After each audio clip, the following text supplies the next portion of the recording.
अध्यात्माचा महत्त्वाचा अंग म्हणजे प्रार्थना। आजच्या प्रभू शब्दामध्ये या प्रार्थनेविषयी आपल्याला बोध करण्यात आला आहे। प्रार्थना म्हणजे परमेश्वराशी संवाद साधणे। प्रभू येशू ख्रिस्ताचे शिष्य प्रभू येशू ख्रिस्ताबरोबर मिशन कार्यामध्ये त्याच्याबरोबर फिरत होते। त्यांनी प्रभू येशू ख्रिस्ताला एकांतात प्रार्थना करताना पाहिलं होतं। प्रभू येशू ख्रिस्त परमेश्वराशी कसा संवाद साधतो आणि कसे कार्यासाठी झोकून घेतो हा त्यांचा दररोजचा अनुभव होता। आणि म्हणून आजच्या शुभवर्तमानामध्ये ते प्रभू येशू ख्रिस्ताला विनंती करतात की आम्हाला प्रार्थना करण्यासाठी शिकवा।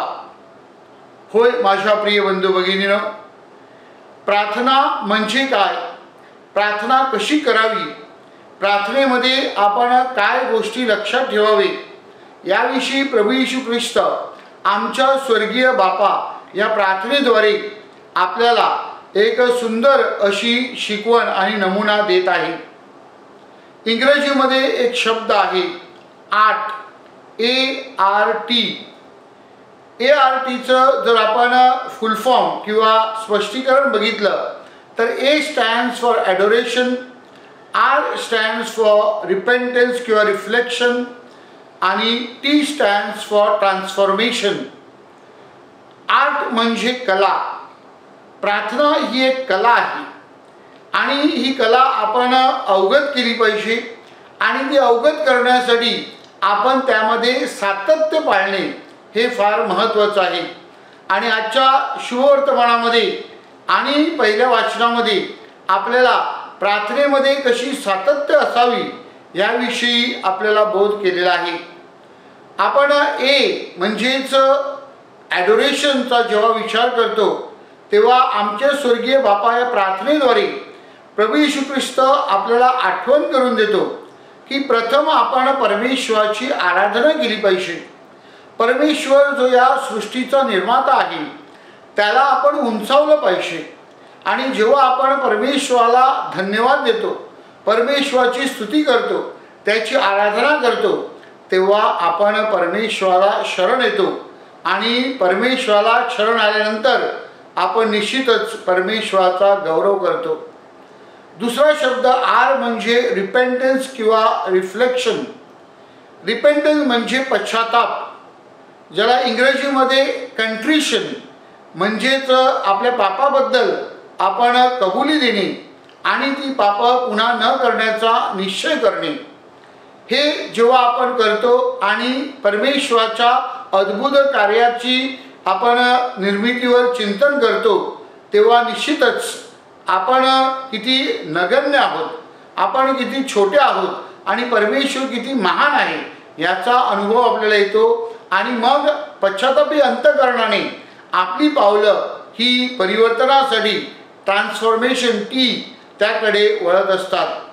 प्रार्थनेचा मुख्य हेतू हाच आहे की आपलं परिवर्तन झालं पाहिजे, परमेश्वराबरोबरचं आपलं नातं बदललं पाहिजे, एक नवीन नातं परमेश्वराबरोबर आपण जोडलं पाहिजे आणि ते केवळ परमेश्वराबरोबरच नाही तर त्याद्वारे आपण सगळ्यांबरोबर आपलं नातं जे आहे ते प्रेमाचं, स्नेहाचं, दयेचं, मायेचं केलं पाहिजे आणि त्यासाठी प्रार्थना आहे।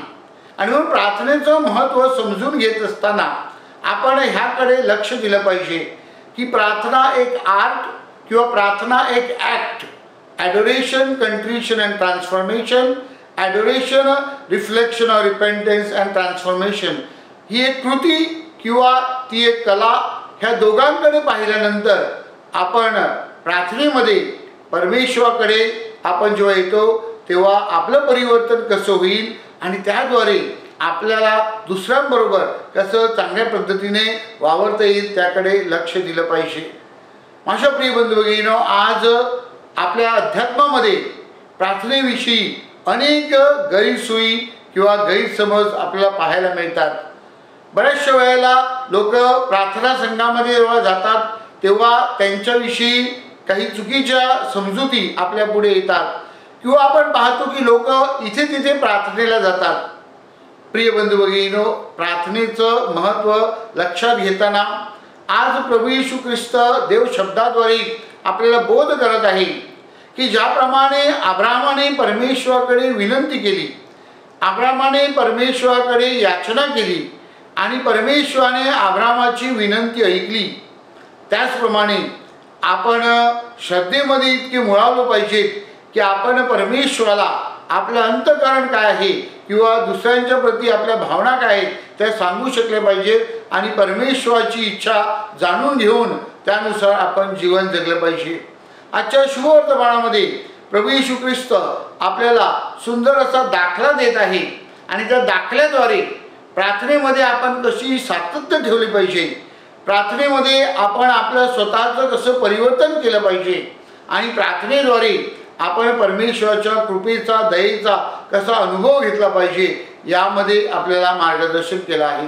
आणि म्हणून आपण प्रार्थनेविषयी चिंतन करीत असताना आपल्या प्रत्येकाला परमेश्वराबरोबर एक चांगलं नातं जोडता यावं आणि त्याद्वारे आपले एकमेकांबरोबरचे नातेसंबंध दृढ व्हावेत म्हणून प्रयत्न करूया.